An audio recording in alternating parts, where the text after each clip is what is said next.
Hello students, last lecture में हमने split function का यूज किया था ट्रांसफॉर्म करने के लिए स्ट्रिंग वैल्यू को into an array so that it gets divided into the multiple strings. So in this lecture I will start my lecture with the function called join. This function is used to combine the arrays to make a string, and it combines the separate array into a one string and returns it. So let's get started. So पहले मैं यहाँ पे ये हमारा simple एक split function था.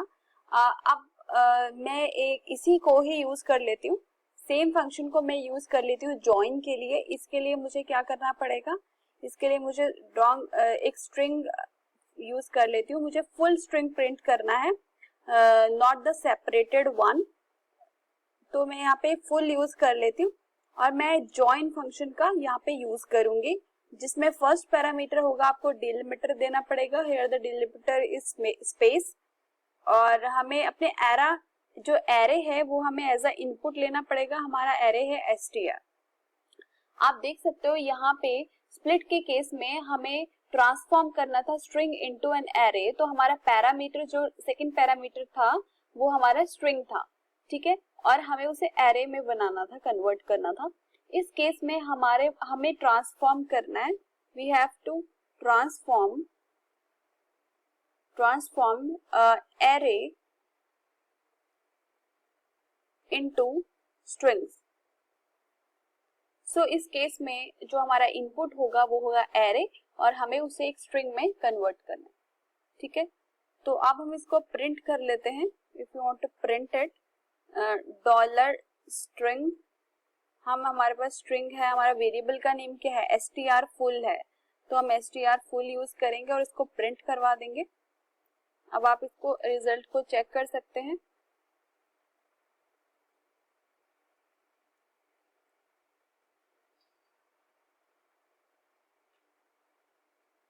तो यहाँ आप देख सकते हो, यहाँ पे hello Preeti how are you आपको मैसेज आ रहा है. मीन्स ये फुल स्ट्रिंग है, आपको गेट हो गया है. जबकि जो पहला जब हम स्प्लिट मेथड यूज कर रहे थे उसके थ्रू हम पर्टिकुलर स्ट्रिंग एक्सेस कर सकते हैं, बट स्ट्रिंग फुल के थ्रू हम फुल स्ट्रिंग एक्सेस कर सकते हैं. तो ये एक सिंपल सा मेथड था. अब हम अपनी प्लेलिस्ट की तरफ चलते हैं. इसमें हमारे पास स्लाइड्स में हमने स्प्लिट फंक्शन यूज कर लिया, हमने जॉइन फंक्शन यूज कर लिया है जो हमें एरे टू स्ट्रिंग कन्वर्ट करता है. Split function string to array conversion करता है. Now comes to the Perl merged function.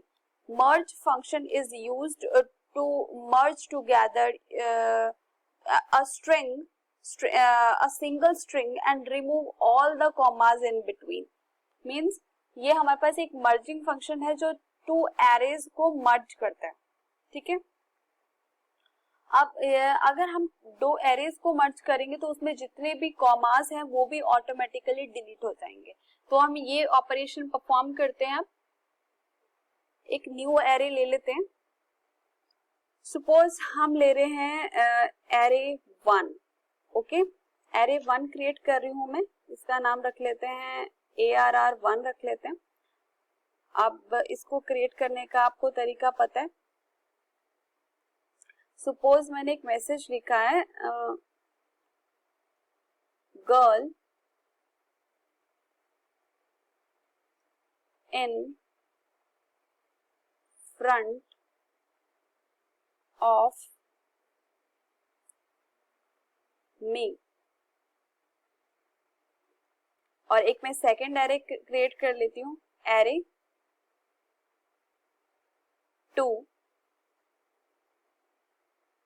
ARR1 is equals to is very beautiful. So this way I have created two arrays. Now I'm going to merge it.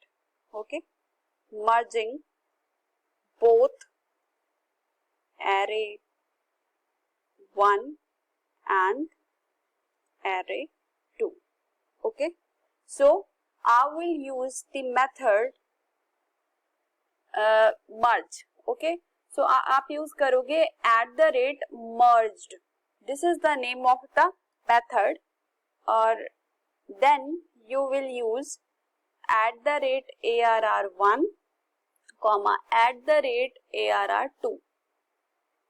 सो इसमें हमारे पास दो parameter है merged function के. First है जो आपका first array है जो आपको फ्रंट में रखना है, और द सेकेंड एरे जो आपको अपेंड करना है विद arr1. अब हम इसको प्रिंट करके देख लेते हैं.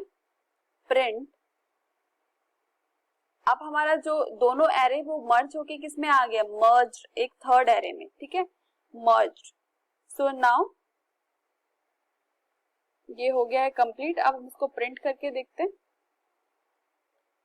सो आप चाहे तो ये जो फर्स्ट एरे है इसको भी प्रिंट कर सकते हो. अभी मैं आपको ऐसे दिखाती हूँ. तो रिजल्ट होगा, एक मिनट, इसमें मैंने क्या प्रिंट किया है.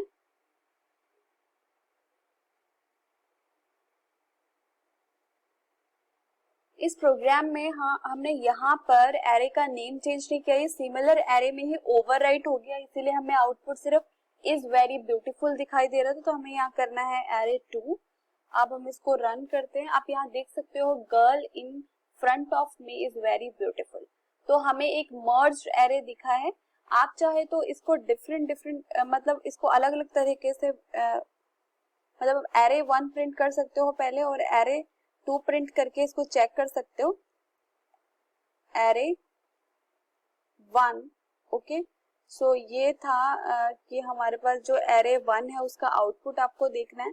तो आप यूज कर दोगे यहाँ पे @arr1. ओके, सो अब यहाँ पे आप यूज कर दोगे array2 के लिए. हम देख लेते हैं प्रिंट करके. So print arr2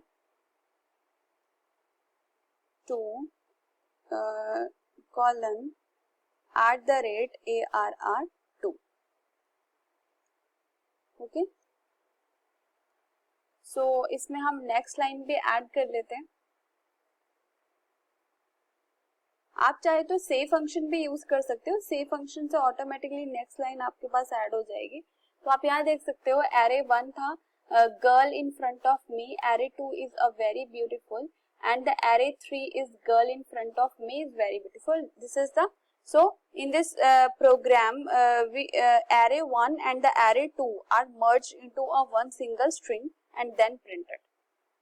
Okay, so इस तरह से आप implement कर सकते हो. हम next move करते हैं अपने स्लाइड पर. so यहाँ पर हमने join फंक्शन परफॉर्म कर लिया, merge फंक्शन कर लिया है.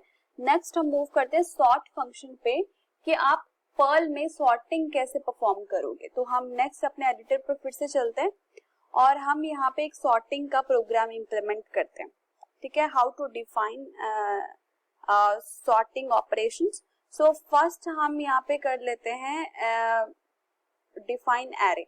ओके, सो आपको एक एरे डिफाइन करना है. सपोज मैं डेज का एरे डिफाइन कर रही हूँ, तो मैंने डेज नाम से एक एरे बना दिया है. इसमें मैं Sunday, Monday, Tuesday, Wednesday, Thursday, Friday, Saturday. Okay, so ये हमने रेडी किया है एक एरे. और मुझे एक पहले प्रिंट करना है एक ओरिजिनल एरे.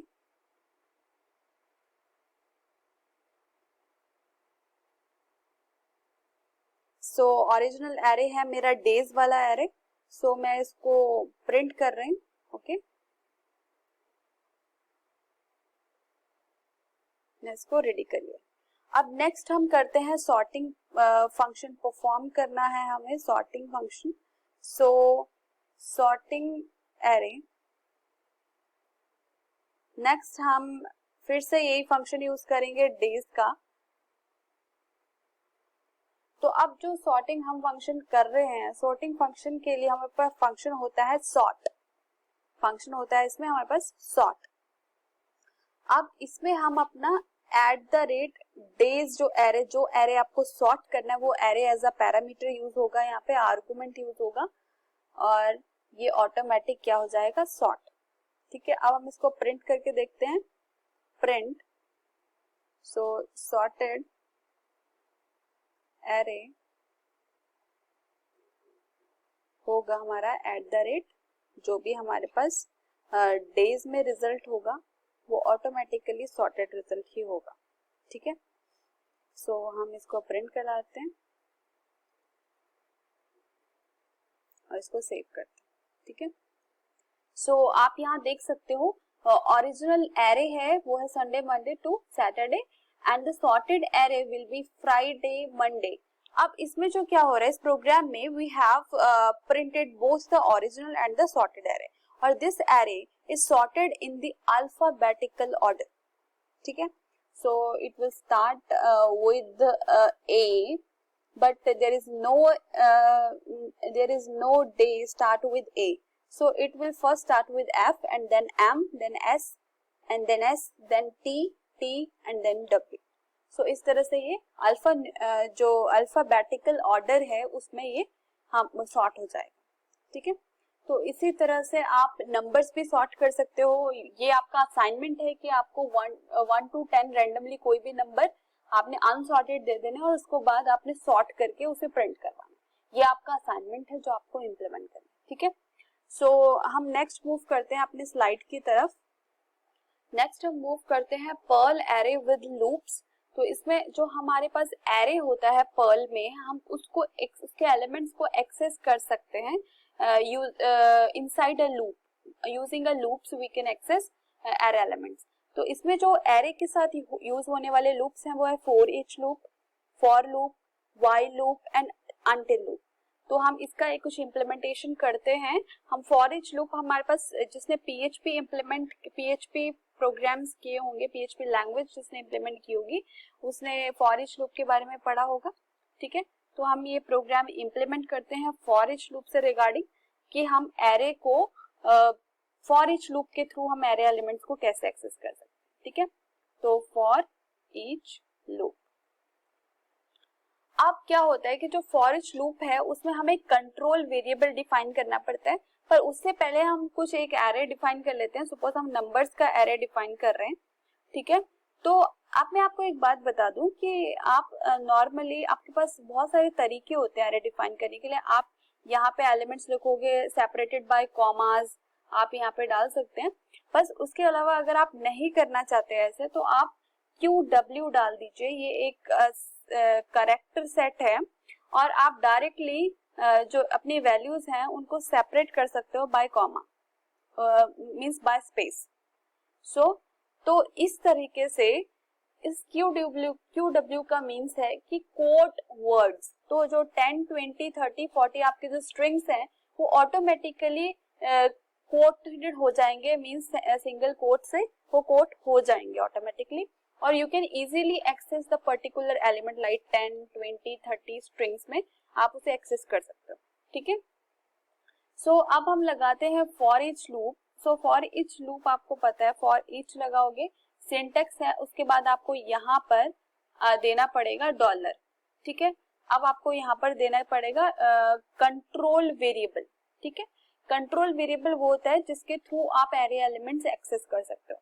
तो आप कोई भी वेरिएबल दे रहे हो, चाहे आप उसे की दे दो, ठीक है, आप की दे दो, चाहे आप आई दे दो, आप कुछ भी दे सकते हो। ठीक है, सपोज मैं की दे रही हूँ, it's my control variable. Okay, अब इसके बाद आप एट द रेट नंबर जो आपका एरे है वो इसमें एज अ पैरामीटर जाएगा। ठीक है, फिर आप इसको कर दोगे रन। सो अब हम इम्प्लीमेंट करते हैं, इसको प्रिंट करते हैं हम अपने एरे एलिमेंट को। तो हम यूज करना पड़ेगा डॉलर की, इसके थ्रू हम एरे एलिमेंट्स प्रिंट कर सकते हैं। ठीक है, सो आपके पास जितने भी एलिमेंट्स है वो प्रिंट हो जाएंगे। अब आप रन करके देखिए इसको, तो आप यहाँ देख सकते हो 10, 20, 30, 40, 50 आपके पास एलिमेंट्स प्रिंट हो गए। तो ऐसे आप कोई भी एलिमेंट प्रिंट कर सकते हो। सपोज यहाँ पे कोई स्ट्रिंग होता, ठीक है, जैसे हमने लिखा है hello Preeti how are you. Okay, So this is the